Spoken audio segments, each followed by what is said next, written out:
Ladies and gentlemen, we are live. And for those who missed the beginning of this episode, we had a deep and meaningful conversation about the meaning of life. Thank you very much, Robson, for that. I'm always happy to help. We could have talked all day on that. Anyway, for those people who are watching live or on the replay or actually on YouTube, because I'll be putting that up there on YouTube tomorrow, not today, okay? The topic for our discussion today is, what is the problem that you solve in your business, right? What is the problem you solve in your business? And we're going to stay, if anyone has only got a short amount of time, let me know, because I'll put you on as quickly as we can, because I'm very aware that people are challenged for time. In the meantime, with your permission, Yvonne Jones, the Queen of Customer Service, I'm going to let you go first. How about that? Good morning, Peter. Good morning, everyone. It's a balmy morning here in Central Florida. I hope it's a nice morning wherever you are and no snow. How about you, Anna? Any snow? No, we actually have, well, yesterday was +6, which is a very opposite of the usual, which is -26 in March. So doing quite well, You're okay. Yes. All right, well, the way I serve others, you know how individuals will know that they're having a challenge, but they can't really identify exactly what the challenge is, what the problem is, but they know they're not growing their business the way they would like it to. I help them. And I do this by helping to identify exactly what is causing the issue. And many times the challenge is, especially for brick and mortar, but a lot of us as online marketers, is that we're having a flow of clients coming through our, I don't like to use the word funnel because I don't believe in complicated funnels, but we have clients who are coming and they're not staying because of something that we're not doing. And usually it's not, we're not nurturing the relationship. We provide the service, but I heard someone say very recently, I don't want to be my client's friends. And she said it very authoritatively, as if they're not my friends, they're my clients. And I'm the opposite. I see my clients become my friends.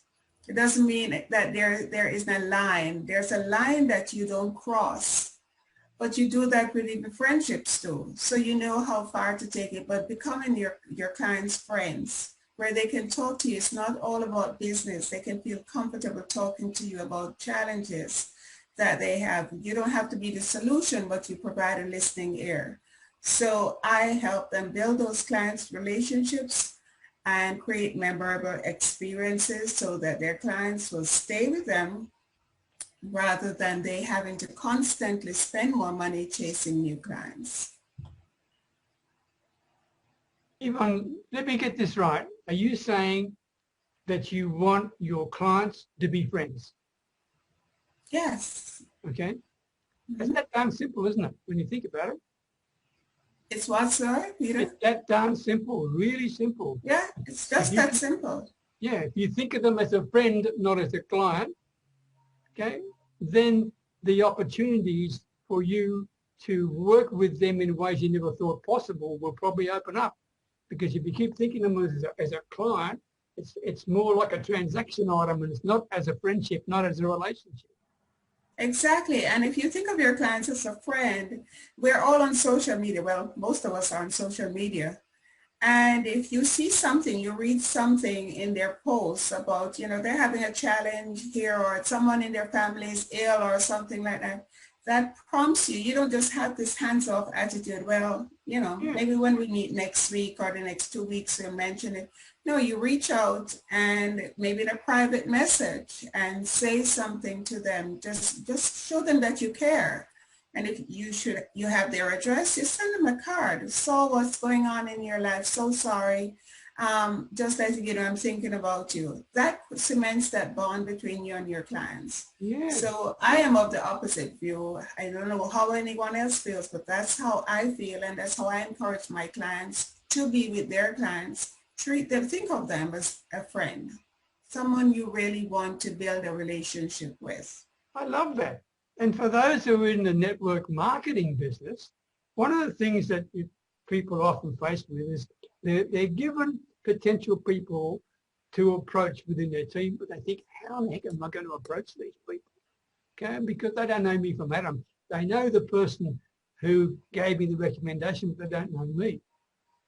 But if you build a relationship with the person who gave you the introduction, they will be more willing to introduce you rather than refer you. And if they introduce you, the opportunities of you building a relationship with that third-party person is much better. I agree with that, Yvonne. Well done.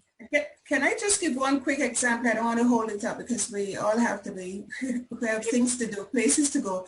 But 17 years ago, and I remember very well because it's March, it's a hard time for me right now. My mother passed away. And at that time, I was in corporate America, but I also had a skincare business, skincare consult. So I was in direct sales then. You would be amazed to know, I was amazed at the number of clients who sent me cards and checks. If I hadn't built that relationship with them and I was just there, don't want to mention the name, and I can, I mean, they're Mary Kay lady, they wouldn't have, but we had created a bond. And so 14 years after I started my business and I gave up that business, I was able to give a lot of my clients to other people because I had built that relationship with them. That's a huge message. Thank you very much, Yvonne. Thank you. Martha, can we come to you? Martha is brand new to our community, and I had the privilege of spending, I think, nearly 90 minutes with Martha and her team of super confident coaches yesterday, and it was a delight and a privilege. So welcome, Martha. Thank you, Peter. It was so amazing. We were still talking about you all day. So if you've been sneezing all day, that's why. We love you that much. Thank you. So hi, everyone. It's such an honor to be here today. My name is Martha Mock. I create confident women. I also help women who suffer from lack of confidence. Of course, we have also, if they have similar life situation as I, in abusive relationship, bullying since it's school, and also being sexually molested, all those trauma did not actually pull me down. I actually use it as light and strength to build up multiple businesses. So I teach women how to use their knowledge and also their life experience to turn it into a profitable online coaching business by providing them social media support, coaching techniques and methods, and also lead generation strategies. Thank you. Any questions for Martha? Because she's brand new. Here she is. Where are you located, Martha? And welcome. I'm in Sydney, Australia. Thank you, Thomas. Oh, you're in. Okay. Nice to meet you. Nice to meet you. Anyone else got a question for Martha? Who do you really work? Martha, a question for you. You said you keep saying women, but I heard you say bullying. So do you work with like teenagers as well, or only adults? My client actually from 16 years old to 70. So they have I have a large range of clients, and they are 70% are overseas, only 30% are in Australia where I am. I was very grateful to go into coaching after COVID hits. So before June, I don't even know how to use Zoom. Technology is a big challenge for me. I was talking to a tech guy this morning and say, just treat me as a 64-year-old, okay? I really don't know technology. So from that challenge to having, and not believing in myself as well, I am an international award-winning makeup artist. I'm also competition judge, motivational speaker, but still, I didn't give me the confidence to actually write my first book when I was actually just joining the industry. I always think that I have terrible English. I can't pronounce. I have no grammar. I have no written English. And for some reason, my partner did actually, my new partner, did encourage me to take up life coaching, which actually is the best decision we ever made. First thing was because of COVID, we were all locked down. All my wedding business actually shut down. So I was paying $3,000 per month in rent with absolutely no income in. So that pushed me into doing coaching, and I was being very, very blessed that I got connected with Peter as well. He gave me some really good tips, and I've been within 3 months in the industry, I was already able to use my business strategy that I have done since the age of 26 into my coaching business and making it a 10K month for the consecutive 5 months. I only been into coaching since June last year. So I'm very, very grateful that everyone trusted me. They see what I do, and I think that it's not what I sell.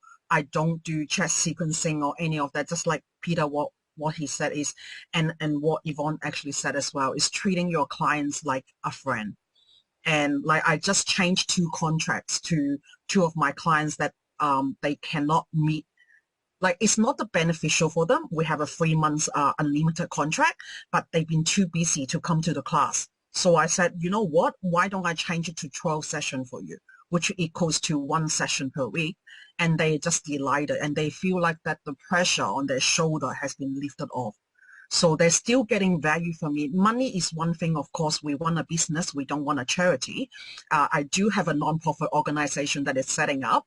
I love all of you to be involved because it's coaching people who cannot, especially women, who cannot afford a coach to go and actually help them for a month, 4 times only. And that will change someone's life because it did change my life. When I got out of my abusive marriage for 19 years, I didn't have money. So it was those kind people who gave me the support to be able to get where I am right now. So I have 100% intention of giving it back. Martha, do you want a man to help you as well? Oh, yes, please. Any coaches that I'm grateful for. I would be delighted to be of service. I really would. Thank you. Thank you. It's something that I'm hoping to launch in May, that I'm doing a confidence summit for coaches. And thank you, so many of you. I'll put down my contacts in there so we can connect each other on Facebook so I can get all of your contacts down. And that's my dream. It's called the Confident Project. It's already registered in South Africa. And I have, because one of my first clients is actually in South Africa, and we just got so well together that she had clinical depression, and within 4 weeks of working with me, she actually became the 2nd biggest political party chairman. She overcome her depression and become where she is right now. And we got such a good friendship, like Yvonne said, together, that we decided, you know what, I'm going to have this nonprofit with you, because she knows that charity sort of background. I just want to help people. So that's where we are now at the moment.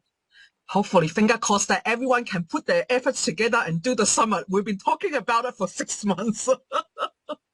Working on a favor, Martha. Underneath the replay of this in our Facebook group, could you put whatever links you want to help us support you? Thank you. I will be really appreciative. Don't just put them here on the Zoom. Put them in the group. Excellent. I would. Thank you. And when you do that, I'll also take those same links and I'll make sure they're on the YouTube video as well. Thank you. Welcome. Thank you, all of you. Okay, thank you very much indeed. All right. Next person I had in order was Janet. And then Penny. Janet, Cler Piselli. Me? You talking to me? You're the only Janet Piselli I can see here. The one and only, right? Yeah. Good morning. How are you doing today? Good. Good, good, good. So I hopped on a little bit late. We are sharing how we help people. You are sharing what is the problem you solve. Okay. For your customer. Pardon? The problem you solve for your customer. Yes. Okay. I solve issues with pain, balance, stability, stamina, energy, focus, immunity. I have these wonderful products. It's technology, wearable technology that is sewn into the pattern of clothing. And when the pattern touches the receptors on your skin, it signals a neurological response to your brainstem, and it helps. These products help your body, they help your body work to get back to a state of homeostasis. So, like, this is a pair of socks. These are magic socks, are they? They're magic socks. So they're that pattern right there. And the products come, like, this is a sleeve. Okay, this has our CBD technology, and it helps with focus and clarity, and keeps your mind going and centered if you're kind of all over the place. We have patches, and I've not used this, but it comes in insole. So basically, it's technology that's in the products, and we just developed, well, I didn't develop it, but it just came out with a new technology called EMT, which is elevated mind technology. So who couldn't use a little boost right now with everything going on in the crazy world? So the socks, the pattern in the socks is created to work within your system and to help you with feelings of wellness, and to elevate your, your current mood. They're brand new, so I read a testimonial on a teenager that tried these socks, and the story was she put them on and she was just like giggling. She couldn't stop laughing, so they took them off and she stopped, and then she put them back on. She's giggling again. So I have mine on order, so I'd be happy to share my experiences with them. But I started with these socks because I was a level 10 pain. I had some issues on my back and nerve pain and spine pain, and I was not able to sit. So that's how I got started, and that's what my products help with. Janet, can I ask you something? Yes. Would EMT help an old bugger like me? I will say that it has been said to give these to your grumpy uncle. So my sister just got her pair last night. I'm asking her, how do you feel? How do you feel? And it's too soon to tell. So yeah, they're, I'm sorry, another testimony I read, a woman is using them. She is having good experience. After a week, she is backing off of her depression meds. Not making any medical claims, nor do I want to or can I, but if that were true, that would be an awesome development for a lot of folks, because some of the products we take can be very. So yeah, I'll let you know how the happy socks go. Exciting. Thank you very much, Janet. Any questions for Janet? Okay. All righty. Penny Kennedy. Yvonne had a question. Oh, beg your pardon, Yvonne. Oh, thank you, Tom. That's okay, Peter. That's all right. I'm taking over from Vitaly now. You're not paying me any attention. I have a question for you. Those socks, they maintain whatever it is that's in them. We got how many washes? Okay, so if taken care of, I've had my first pair since December, and when I first got them, I was in so much pain. I didn't take them off except to shower. But typically, if you take care of them, I know someone that's had a pair for 3 years. Oh, okay. So they, they're going to last. You just have to turn them inside out when you wash them, and you don't want to put them in the dryer. So yeah, they can probably last 3 years or more. Okay. I can elaborate on that. I own many because I just bought some more, but I've had a pair of socks, the black pair, for 7 years, and they just now got a hole in them. And I throw them in the washer and the dryer, and they work just as well. Wow. However, they do say not to put them in the dryer, but I find they work just as well. So, yeah. So you get the same effects even after all those years of washing? Yeah, 7 years I've had them, and they just now got a hole in them. That's why I ordered more. I love them. I love them. I really do. Okay. That's a great testimonial. Thank you. Yeah, Penny. that's awesome, Penny. Thanks. Thank you very much, Janet. By the way, here are my socks. Can you knitted by my grandmother? Thank you. Santa Claus socks. Santa Claus socks. Penny Kennedy, Yep. where you go? Yeah, where can I get them? Where can you get what? The socks. You mean I'll my post, I'll post a link in here and you can friend me on Lovely. Facebook. Lovely. Yeah. I'll post my link and And put, yeah, and put the link in the group too, Janet. okay. All right, because Sure then I will. can grab, Thank then I you. can get the link. I often miss the links that you put here. That's all. All right. I thought you were talking about my grandmother's socks. Anyway. All right. Penny Kennedy. Good morning, everyone. So, what I originally went into was just to help people live a healthier lifestyle in general, whether that be all natural products or a challenge in weight or joint pain or whatever. I love to help people. That's a passion of mine. But I seem to excel more in the weight loss end of it. But that's only because that's what I've practiced for over 30 years.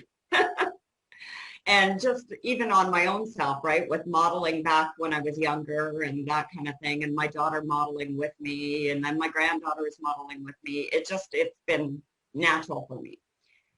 But what seems to be one of my strong points at this point, and I don't even know how it happened really, so I can't really explain it. I was thinking about that last night and this morning, was also helping people earn an income. And I've had people come to me saying, my child is now old enough and I'm losing that child support, or my child's going to university, or this COVID thing, I lost my job. Now my husband lost their job. And I just need a couple $100 a month. And so I have 11 girls, because I do have a guy, and they've supplemented their income. So how that exactly happened, I'm not sure. So I don't know how it turned around for me, but I still seem to excel on the weight loss and aches and pains in life. And currently, I was counting quickly this morning when I found out I didn't have to go to work as early. Currently, I've had 253 people achieve their weight loss and health goals. People off their diabetes medicine, their insulin, people that are now starting to work out and do little workouts, because I create a group and I send them some videos and I help coach them online. And it's not just product. I'm there for them no matter what, right? Like people with hip pain or waiting knee surgery, you can still move. And so I create little videos for them and send them in Messenger on what to do for little workouts, because every little piece of movement does help. And I know some people think, well, how if they're just moving their arms? But my mom is challenged in a wheelchair and has been now for 4 years. And I help with physio with that as well. So it's easy enough to make those special things over and above what I'm supposed to be doing in my business, but it's something that I'm really passionate about and seeing people succeed, right? So that's a little bit about it. Thank you, Penny. Any questions for Penny? Okay. All righty. Oh, yes, Yvonne, I saw you this time. Thank you, Peter. And I was just saying, Penny, you wonder how it happens, but I think people are drawn to your warm personality. So, and they see you're doing something that makes a difference to others, so they're drawn to you. So, you may not see it yourself, but ask those people, what are 3 words that come to mind when they think about you, and you probably will get your answer and know exactly It's funny you say that, Yvonne, because we did have that kind of a thing that we had to do. We had 5 minutes to reach out to people and ask them to describe us in a few short sentences. And yeah, there was lots that came with like happy, bubbly, warm-hearted, giving, that kind of thing. So, but it's not something that I go out to recruit, right? Like it's never been that for me. It's just seeing people succeed no matter what their goal is. That is what's the passion to me. And if I can't help you, I will find somebody that can. I will stay up late at night. I'll get up in the morning. I'll stop my exercise to figure it out, right? I love seeing people succeed, and that's sometimes not always a good thing. Sometimes it's been a downfall because I have put my family and myself last. And so it's trying to find that balance. Balance. Yeah. Good point. Good point. I think we've all been there, Penny. Yeah. Thank you very much, Penny, for that. And thank you for your honesty too. Sandy Murray. Yes, good morning, everybody. It's such a pleasure to be with such a great group here. I always get so much value from this group. It's unbelievable. As far as what I do, what I try to do is give people real value. And the way I do that is, what I'm really trying to do is help people, like Penny just said, earn an income. For various reasons. They have various financial problems. So basically I'm helping them start an online business. But what do I do for them? Well, what I really do is I give them personal coaching. That's number one. And I'm with them all the way until they make their first dollar online. So I'll stay with them. Now, I'll even stay with them after that because once we built the relationship, people stay with me just for some of my expertise on, the things you need to know about building an online business. You get a copy of my free book right away on things you need to know about starting an online business. You get access to my YouTube channel. So that's another thing I provide. And then I give one-on-one coaching where we have a telephone conversation and I answer their questions. And then there's many more things that I provide them. But probably the most important things is I actually give them access to a lot of free training because, as you're all aware, there's so many things to learn about. So they get access to lots of free training. And there's a whole list of things with regard to that. Training on email marketing, training on Facebook groups, done for you blogs. And probably the most important thing is traffic, both free and purchase traffic type of thing. So that's really the type of thing I do on a day-to-day basis. So essentially I'm coaching people on how to start an online business and loving it and having a great time, really enjoying it. So Sandy, you remind me of the fact that we're always told to sell the problem, not the product, right? The problem. Yes. And even better, to sell the solution to the problem, not the product. Right, you got it. So when I come to you, Sandy Murray, and you're dealing with brand new people online, just give me an example. What is an example of their number one problem?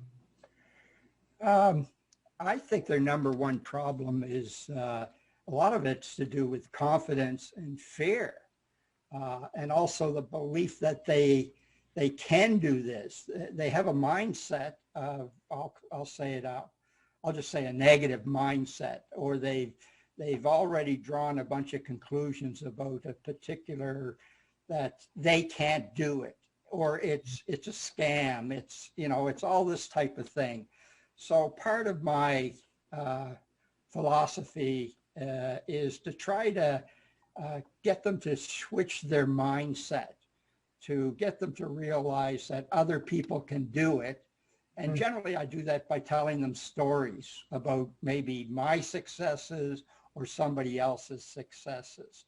But I think that's the answer. Most of it seems to be fear of, you know, moving ahead, breaking out into a new area, that kind of thing. And Sandy, when you mentioned mindset, because that's really important, and we're dealing with brand new people, that's what your market is, right? Yes, absolutely. Every day I've got somebody from all over the world. Okay. Would you also say then that one of the problems that many of those people may have is expectations? Yes, I would say I try to bring down their expectations. Like I tell them, there's a lot of work to this. You know, it takes energy, it takes effort.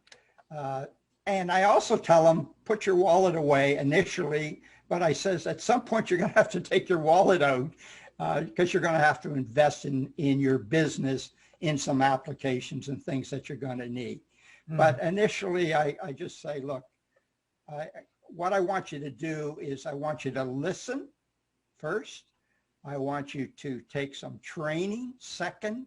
And then third, I want you to take action on what you've learned.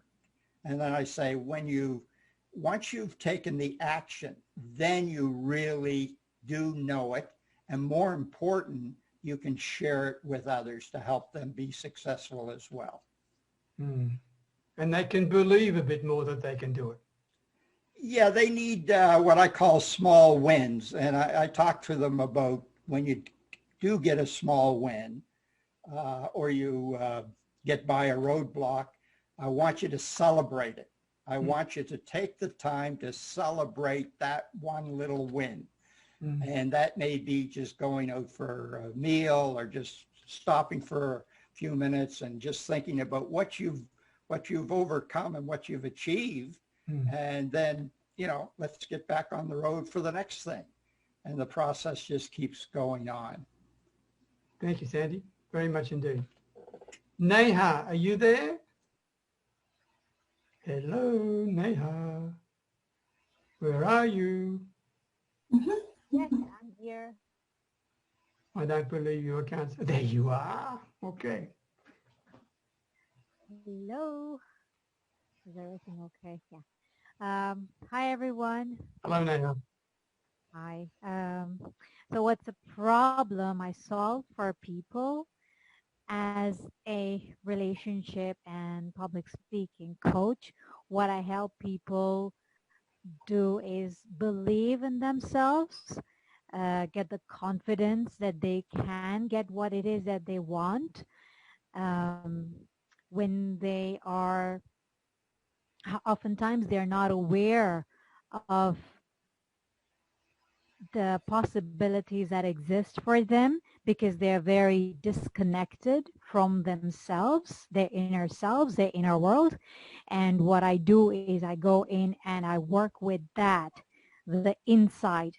So the problem I solve is their connection with them. I better their connection with them, which helps them to connect them with whatever it is that they want. It expands them. So that's a problem I solve. It expands them to receive whatever it is that they want to receive and get the confidence that they want, believe in themselves. And when they believe in themselves, I help them believe and then they're able to see. And it's a difficult concept if you are trained by your physical eyes. If you cannot see, you don't believe it. But in my world, it exists in the completely different way. It's turned upside down, inside out. And that's helping them believe in themselves. Can I ask you something?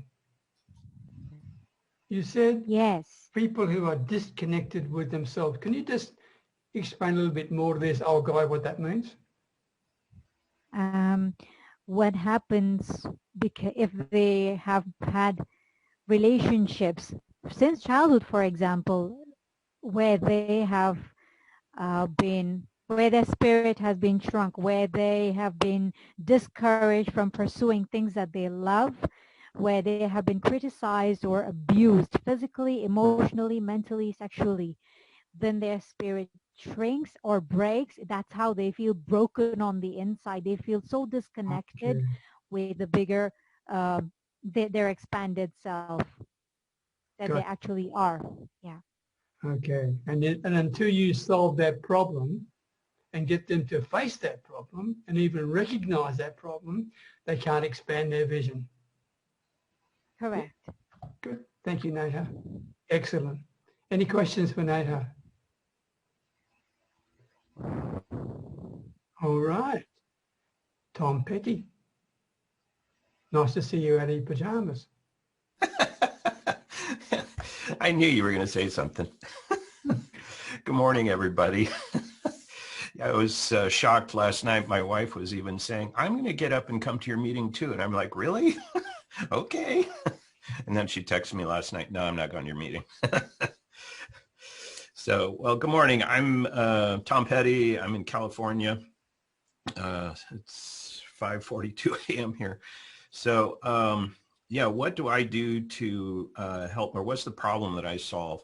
And in the United States, there are approximately 25 million people with what's called an autoimmune disease.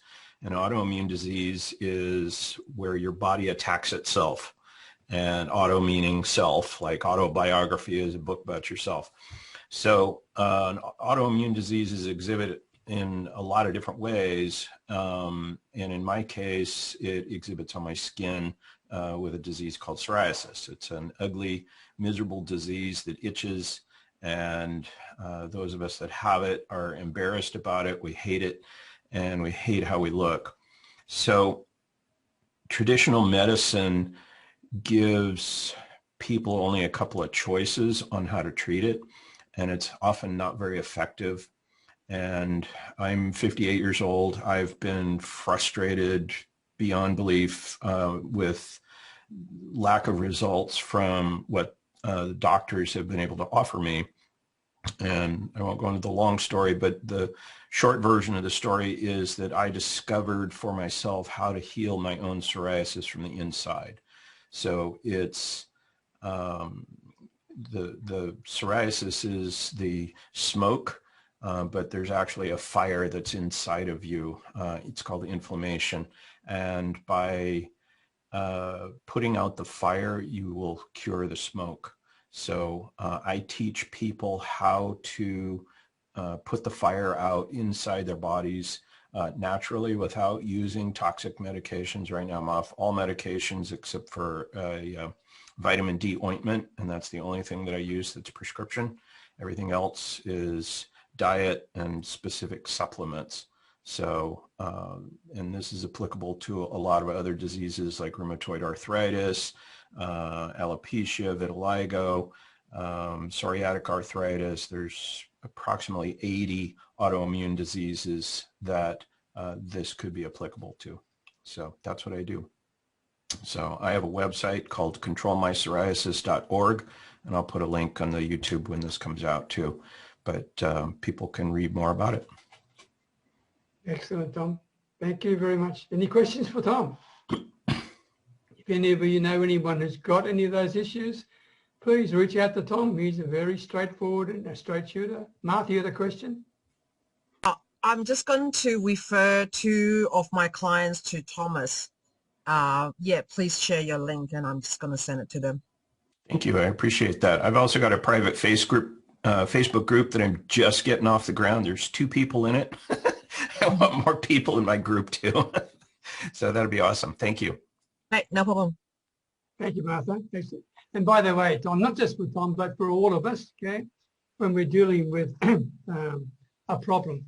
There was a line, and I don't remember who taught me this, and I can't, but it's a line you could use in any sales conversation you have when it relates to problems. And it went something like this. Running away from a problem only increases the distance from the solution. Think about that, right? Running away from a problem only increases the distance from the solution. I honestly don't know who said it. I haven't got a clue. Maybe you could Google it and find it out. It's not mine. But I use that in many conversations with clients. I thought you might find it helpful. Okay, thank you, Thomas, very much indeed. Stephen.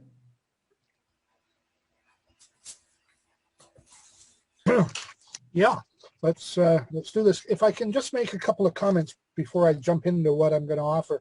There's some really good stuff that you people have shared already today. And if we keep going this way, it's going to be a fantastic session. For Anna and Martha, you both commented on the fact that your language was a problem for you. I like to think of changing stumbling blocks into stepping stones. And what I want to say about that is, it isn't your language. You're all pretty good at speaking English. It's our listening that is the problem. So when we tune ourselves into who we're listening to, that problem just vaporizes. So it's not a thing. Penny, I made a note here and I'm not sure. Oh, I know what it was. You made a comment about putting yourself last, and you know, it was a problem for your family and things like that. Let me share that you need to put yourself first, and I'll give you a really good example of that. I had a person say to me, oh, no, my mother always put herself last. She looked after the kids. And I said, well, wait a minute. What if you were on an airplane when you were little with your mother, and the airplane had problems and the oxygen mask came down and the cabin decompressed, and she was going to look out for you first and not herself, and she took the oxygen mask and started putting it on you, and she fainted for lack of oxygen, and the oxygen mask fell off of you. Who did she help? She needs to put her oxygen mask on first and then put one on the child. Even if the child faints before she gets the second mask on, he'll still be fine because your body doesn't shut down that fast. So you need to think of yourself first, and then you'll be better set to serve your clients. So I wanted to share that. And then Janet, you're talking about some products. Is Janet still? Yeah, Janet's still with us. You're talking about some products that involve things that a few years ago, a few decades ago perhaps, would have been considered unorthodox at best. And 100 years ago, 150 years ago, they would have been thought as witchcraft. My degree is in metaphysics, and that's the broad umbrella that covers all of these, you know, things from alchemy right up through to, well, witchcraft. And the interesting thing is that in the hard science of quantum physics, they're starting to discover that a lot of these things actually were true. They just were never examined properly. And bridging into the quantum world, we discover that the metaphysical things that have been shared around aren't so fantastic after all, and your products are an outgrowth of that, which is fabulous. So, you know, more power to you for doing those. Anyway, I've used up some of my time, but I wanted to share those things. And I want to jump in here with the problem I solve.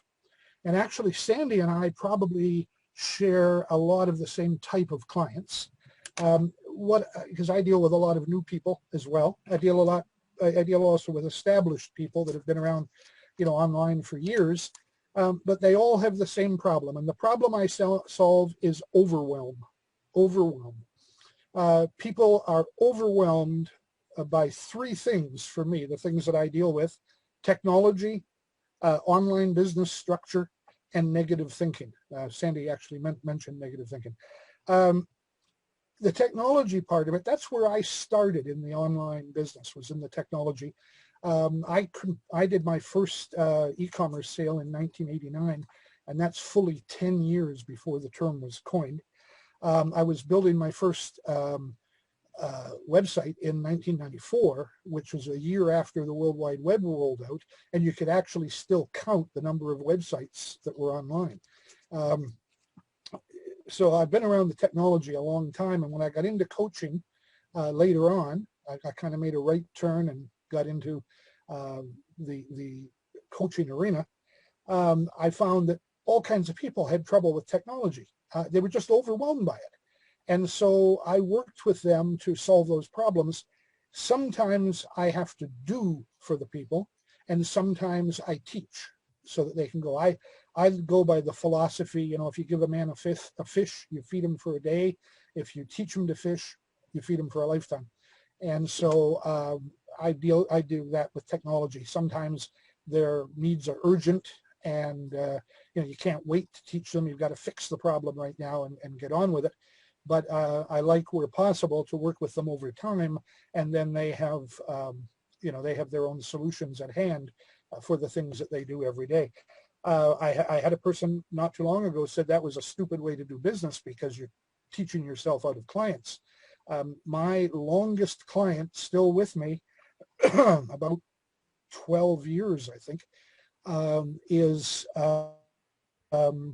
someone who comes to me quite regularly for new technology problems that she has. And another one that I've been with for a little over 8 years came to me over the last, about 4 times over the last month, because she's making big changes in her business and she needed help evaluating because there's so many choices out there. She was overwhelmed by the choices and needed me to help her evaluate the things that she was looking at. So I don't do away with my clients. I keep really good clients who become my long-term friends. So it's there. The second area I mentioned was online business structure. And a lot of people that get online in business, they think it's easy, and they don't really know anything about the business aspect of it. So I work with them. I'm not necessarily an expert in that field, but I'm a generalist, and I get them on the right track, and then I find the experts for them to work with. And that, again, solves the overwhelm of being in business. And then the last one, which I think is the underpinning for all of it, is the negative thinking, the mindset. We grow up in a negative world. You know, those things at the corner, you know, that have the red and the yellow and the green on them, you know, we call them stoplights. But heck, they're green as long or longer than they are red. Why don't we call them go lights? Over and over and over again, we deal with negatives. You know, that's just a simple example, but if you think about it, you'll come up with dozens of examples like that. We use the negative to describe something. We're brought up in a negative world. So people getting into business of any kind, I just happen to work with the ones online, and people trying to do new things and learn new things, they have this huge baggage of negativity. And so a big part of what I do is working with them and developing that mindset. So then when they face overwhelm, they're not negative about it. Oh, I can't do this. It's too hard.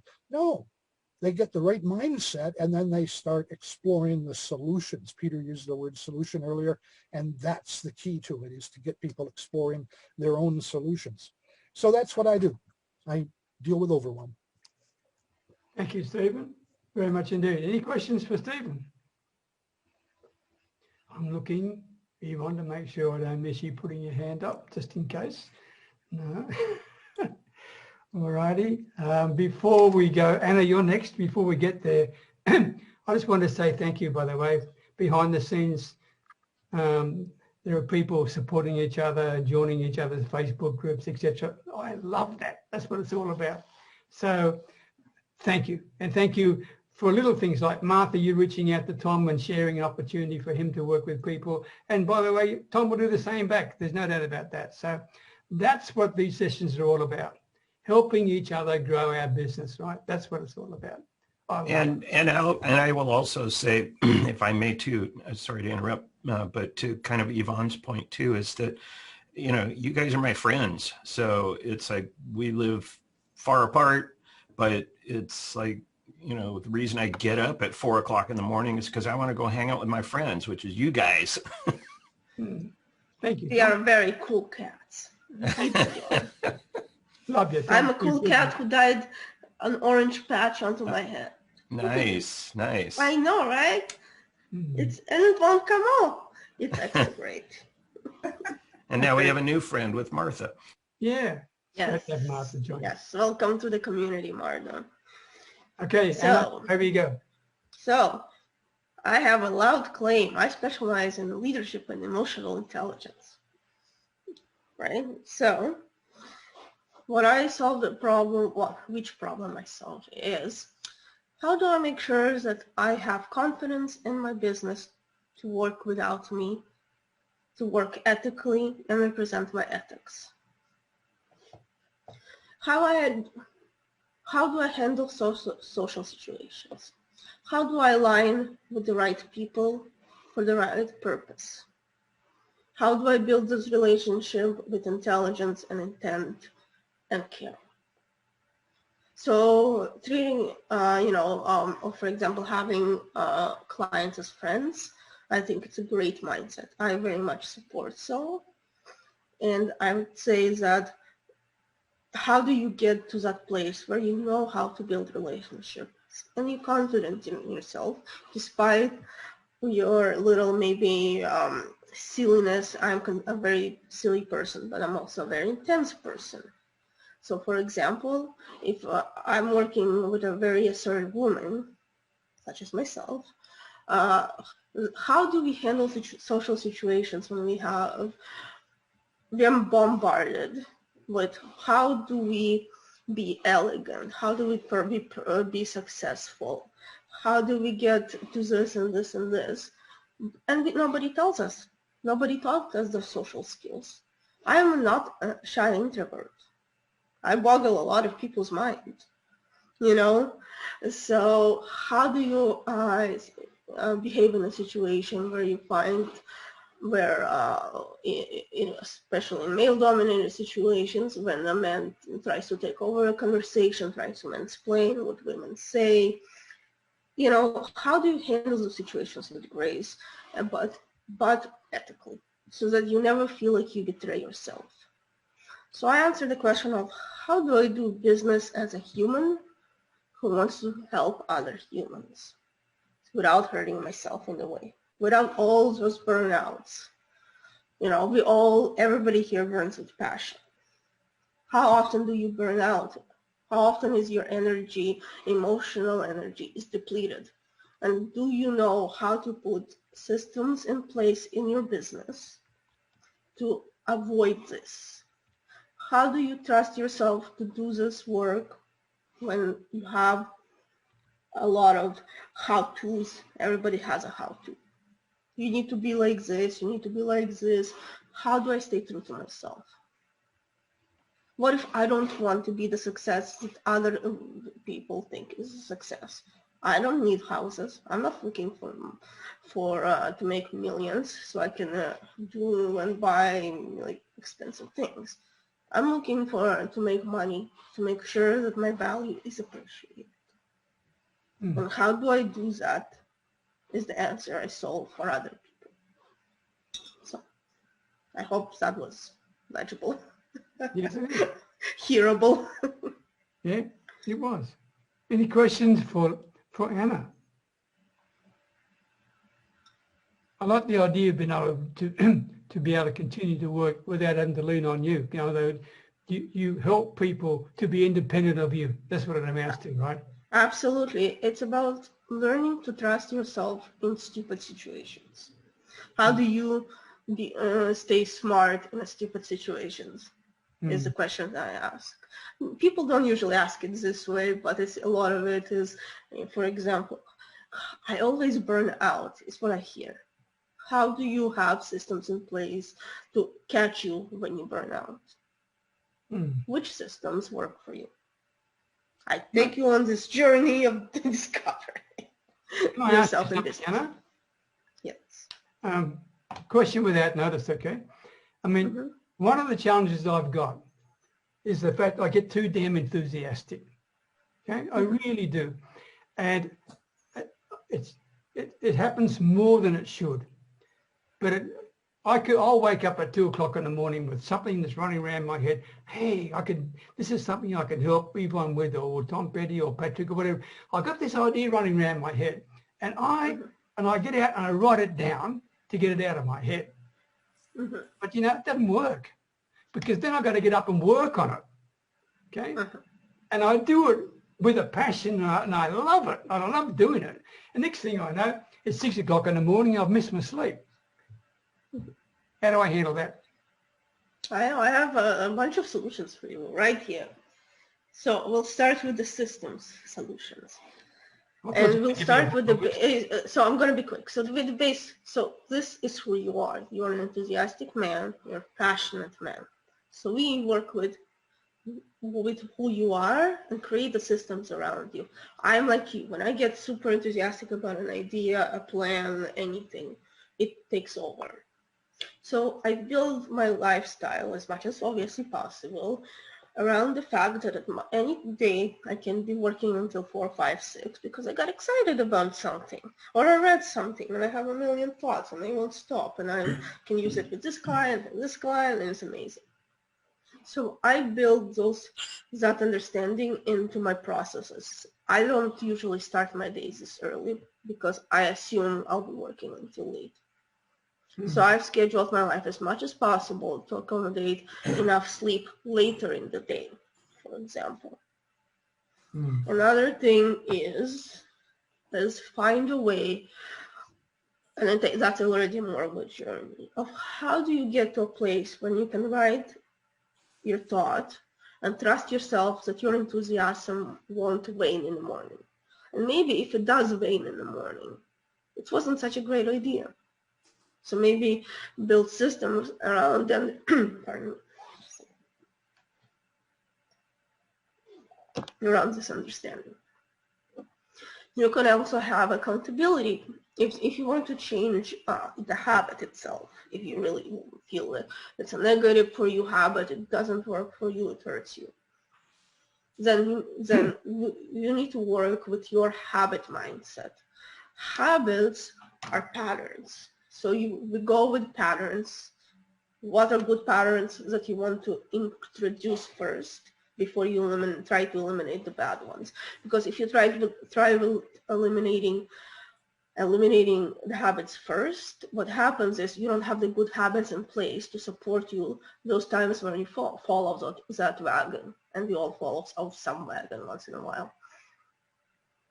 I hear what you say. I hear what you say, and I don't want to take up people's time. And thank you, Anna. I really appreciate it. Does that answer your question, though? It does, but you know what? My biggest problem is I don't want to break that habit. Well, then you work with cutting your life around that habit so that you don't get physically hurt and drained from it. What can you put into your life now so that you can continue doing what you want, how you want it? Well, I heard Tom say that he loves to get up early on Friday mornings because he's got friends in this session, right? And that to me is very special. Well, it's the same thing. With the people I coach, they are friends, okay? And I'm more than dedicated to them. I want them to win. And when I can't rest until I get them to the point when they're winning. Does that make sense? Yes. I can't cut off from people. And that's... Well, then you shouldn't. Why would you change yourself? Because we are so used that everybody has to wake up at 6 a.m. or 7 a.m. Maybe you don't have to. That's what I'm trying to say. My granddaughter says, Grandpa, where were you this morning? I couldn't find you in the bed. Well, then you work with to explain to your granddaughter that you have a lot of passion in your life, and you know, and that sometimes you are tired in the morning and require extra sleep, but you'll play with her later. So you work, as I said, you work around your life, not trying to change your whole and break your entire being to try to. Thank you, Anna. I'll do my best with my 7-year-old granddaughter. Thank you.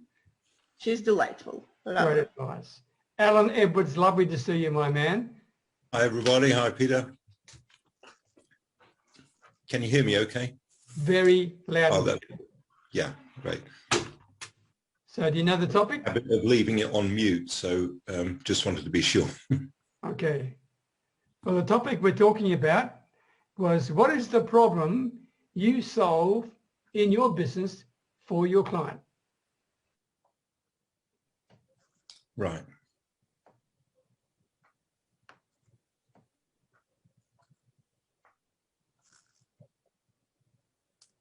That was not a rhetorical question. Yes, a very interesting question. You want me to come back to you? No. I've been thinking about that quite a lot recently, and we had a discussion about it as well, about why I do what I do, and explaining this to potential clients. So it's very much in the forefront of my mind, and I changed my website recently to reflect more of the why and the problem that I solve for my client. Whereas I was focusing on what I do on my website before, I'm now focusing more on how I can help clients transform their property or whatever their particular issue is with property. So yeah, it's a very relevant question. And what I've ended up doing is actually offering more as a service offering, whereas before I was offering services. Now I offer services plus the ability to develop things and fund things. So I'm working in conjunction with some people who enable me to do that. Can you be a bit more specific? Yes.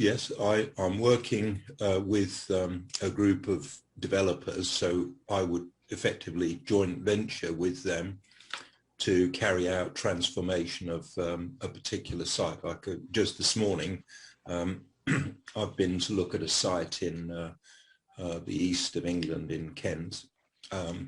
It's an old ambulance station, which is still in use today, but it will become out of use in the spring of 2022. And there's the potential to develop this site as either a residential site to build 16 houses on the site, or to develop probably a higher number of flats on the site, or to use it for industrial or workshop purposes, because effectively it is a workshop at the moment. They service and maintain ambulances in the buildings there, and it's like a control center for ambulances at the moment.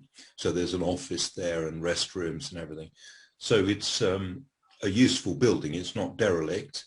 So you could retain it. And what I've got to do is look at the best use of that building, whether to retain the existing building or develop it. And I will propose to do that as a joint venture with these people I work with. And that's what I'll be working on between now and the end of April, when I've got to put a tender in to effectively either win the site, or I'll just have to look for something else. It's not the only thing I'm looking at, but effectively what it means in terms of the service offering that I've got, I'm actually doing more, putting more at risk. But in the end, hopefully at the end of the day, it'll be more rewarding. Yeah, but I envy you, Alan, because also, I mean, you've obviously got project management skills, right? But you've got more than that. You've got imagination. You can actually look at a site and see potential to use it in a different way altogether. It may be an ambulance station right now, but it could be something else. Yes. I mean, that's extraordinary to me. And, I mean, it rings true to me. I mean, right now in Bangkok, okay, we have an old jail, right, that has been transformed into a hotel, right? Oh, right. Wow. That's quite a transformation. And when you come to the hotel, right, you actually have to put on striped pajamas, as if you were in the prison, right? You're actually searched at the reception desk. You're actually locked in for the night. You can't get out. You're actually locked in for the night, right? I've never heard of that sort of hotel before. But it's extremely popular. Okay? Right. Yeah. And it's a budget hotel, but it gives people an experience with a difference. And it took people like the Alan Edwards of this world to come up with an idea of transforming a property into a different use. That's the point I'm getting at. Yes, you're right. That's a bit of a novel spin on the hotel idea. I've heard of these hotels in Japan where basically you rent a drawer, basically, and you sleep in a drawer, which to me is going too far. But sleeping in the jail, I suppose, it could be just quite an interesting experience, couldn't it? Yeah. Oh, yeah. I won't waste time now, but I could give you a whole session because it's really an extraordinary experience in that. Yes. Yeah. No, it sounds really interesting. I've just been reading about different hoteliers' approaches to things recently, and it is interesting. People focus on exactly what it is that the customer needs, like Premier Inns in the UK have been very successful because they've got a model where they locate themselves not in prime areas, so basically they can offer a cheaper room to people, and they offer a minimal breakfast, so it suits people who are on the road. They don't need a very comfortable sort of 4 or 5 star experience, but they do want it to be clean, and they need to have, of course, Wi-Fi as well. So Premier in the UK have got this model off to a T. They offer exactly what the customers want, and that's why they've been very successful. There's another group which modeled themselves on another cheap model, but they put themselves into industrial areas which were therefore quite quiet at night, and they got it wrong. The customers, they wanted cheap, but they didn't want to be in an industrial area at night. They wanted to be in a more friendly pedestrian area. So yeah, it's quite interesting, but that's really quite a unique one, the jail idea. Well, you even get your food issued through the little slot in the door. You can order it, but you get it put through on a tray. Is there a minimum term you have to serve there, or do you just book by the nights you want? I don't know. I think you'll probably find it. You'll probably find it on YouTube, I think. Yes. Yeah, I'll have a look. Yeah. All right. Thank you very much, Alan. Good to see you, my man. Yes, Peter. Patrick, Mr. Tugboat Captain, your call. What's up, everybody here? This fantastic group. You guys, God, how can I follow this hotel jail? You can have it, Peter. I'm not going to a hotel. I'm not going to a jail again. That just freaked me out there. I went, Been there, done it, don't like it. So we can't manage work like. Say what? Go on, go. Anyway, how do I help people? Well, way nowadays is going here the last couple of years. Everybody is so friggin' negative on what's going on. It's mind blowing of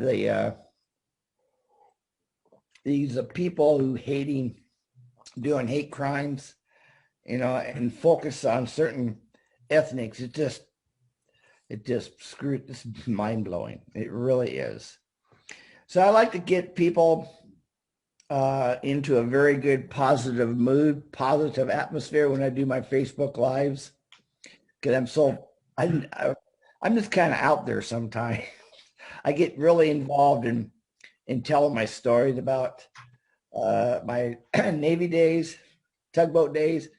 I've just added it up. Hell, I've been out to sea for 45 years. And I talk about a burnout. Yeah. After 45 years of going to sea, middle of the ocean, yes, I did get burned out. And I had to get off. Would I go back? Probably not. I've been there, done it, seen it all. Yeah. So and another thing I like to help people with is this. I've been around the cannabis plant since I was the age of 14 years old. I've been around that plant. I knew this plant has been an awesome plant. And for somehow we took it from a very great level where it was at one time, 5,000 up, and all of a sudden we turned it into something evil. But now it's making its way back. to help people in all sorts of kind of pain they use. I'm a I'm a totally believer in it because I use it on my shoulder, bicep, ankle. I use it for my PTSD, for post-traumatic syndrome when I was in Vietnam. The crap I seen over there, the young lad, yeah, you don't want to talk about it. Well, Peter knows some of it. And so that's how I like to help people. And I just, because I just enjoy storytelling. I think storytelling is probably a bit my biggest contribution to helping people.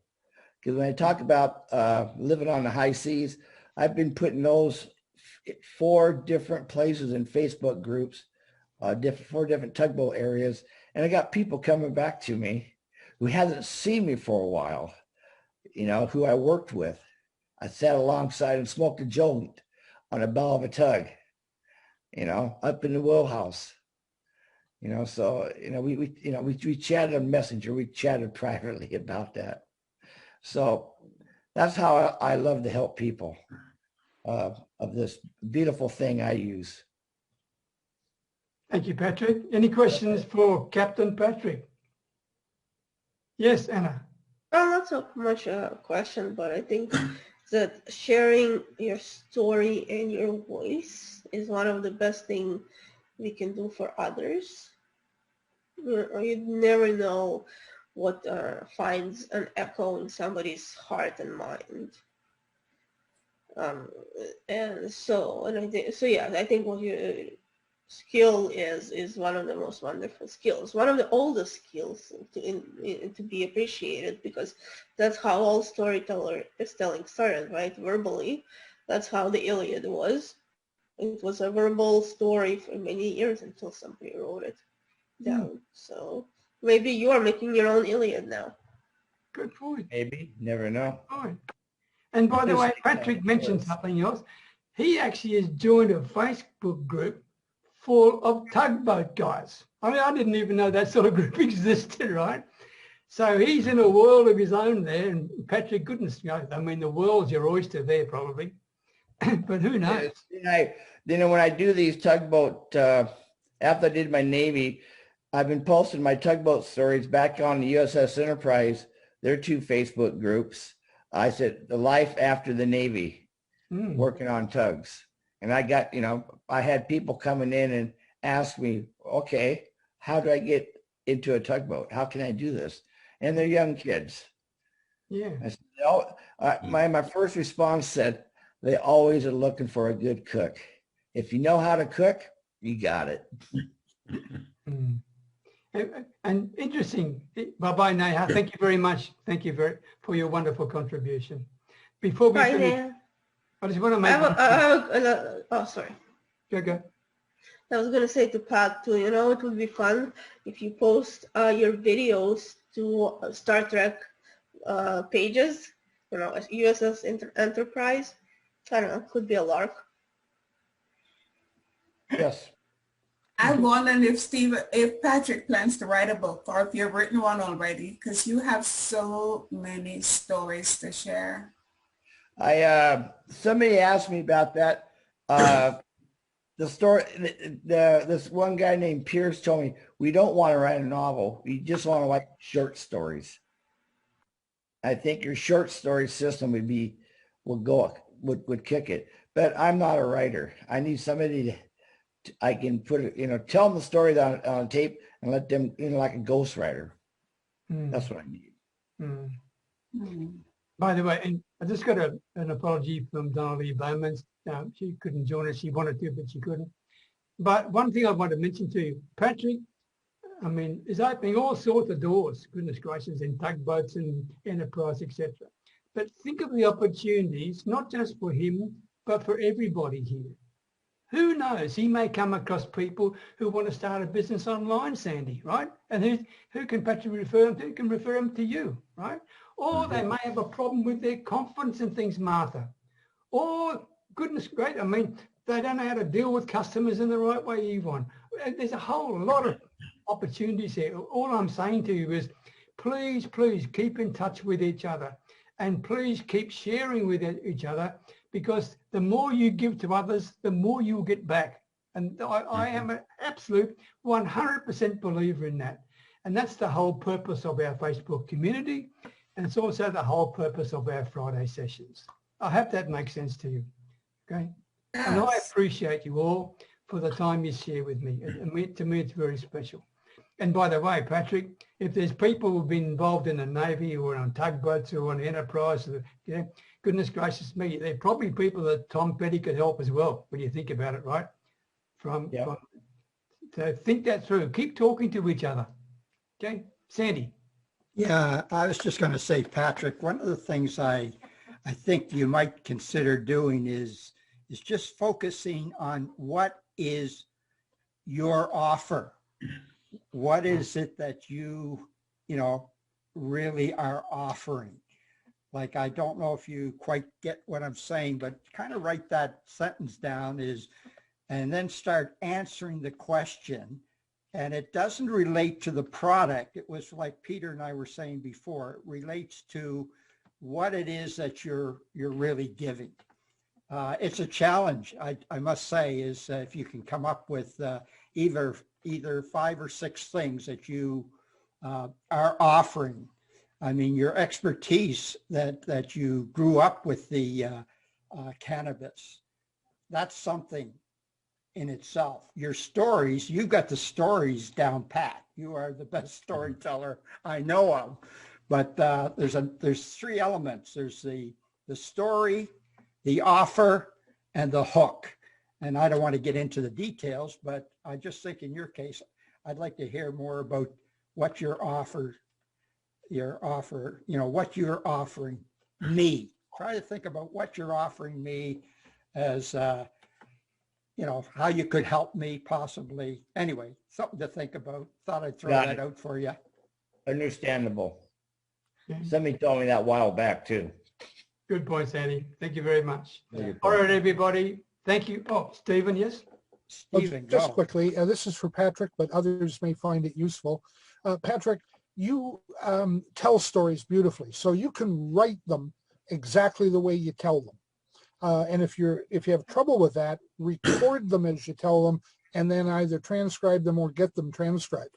Then get yourself, and before you've got a whole lot of those, get yourself a blog.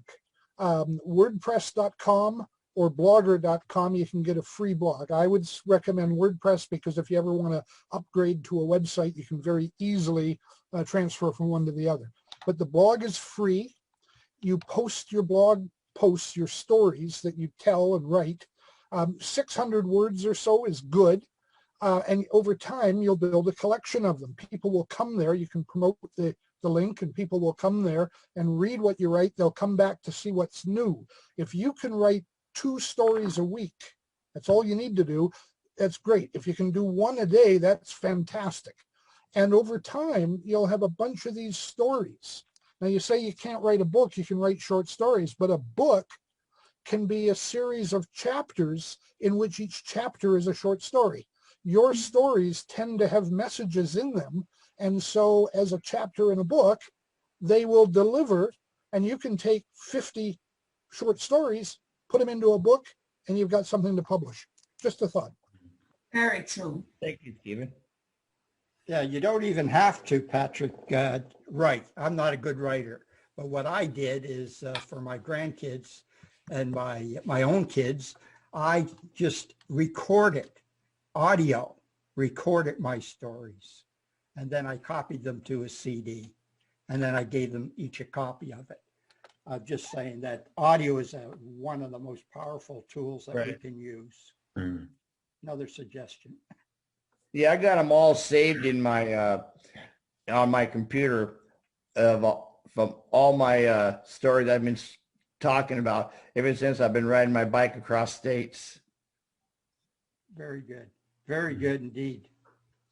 Okay, let me finish by saying this one sentence for you.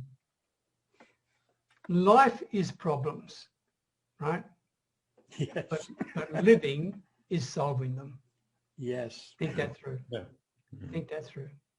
Thank you very much, Martha. Welcome to your very first session. I hope you can join us every Friday if you possibly can. It's a delight to have you in our community. And I know that everyone will be reaching out to you and saying hello to you. And for people who are not aware of Martha just yet, I mean, she didn't want to toot her horn too much, but she is one very enthusiastic and talented lady. And I am delighted to have you as part of our community. So, thank you so much for having me. It's been an honor to be here. My pleasure. And Patrick, I just wanted to say, don't let anyone tell you that you can't write, because I have people skim shot at me and saying that, oh, this is a wrong spelling, that's a wrong grammar there. I'm on my third book already. So there's a program called Otter. All you have to do is speak and it will transfer into Word and you can correct it from there. I have copywriters that is in South Africa, so they're not expensive, and she only cost me $100 to add up my last book, so I can give her contact to you if you need it. And my first book is like all the small story together. I look back at it now and it's like, oh, what do I do? But it's at least it's something over there. And I just taught a 64-year-old woman that do not know anything about technology, and she have used Canva to develop her first book. So I'm happy to give you support whenever if you want to reach out. Thank you. No problem. Okay. Thank you, everybody, for sharing your time. I truly appreciate you. Hi, everyone. Thank Okay. you. Bye. Bye. Have a good On weekend. YouTube tomorrow, all right? Good All right. weekend. Bye. Bye. Stay Bye. safe, everyone.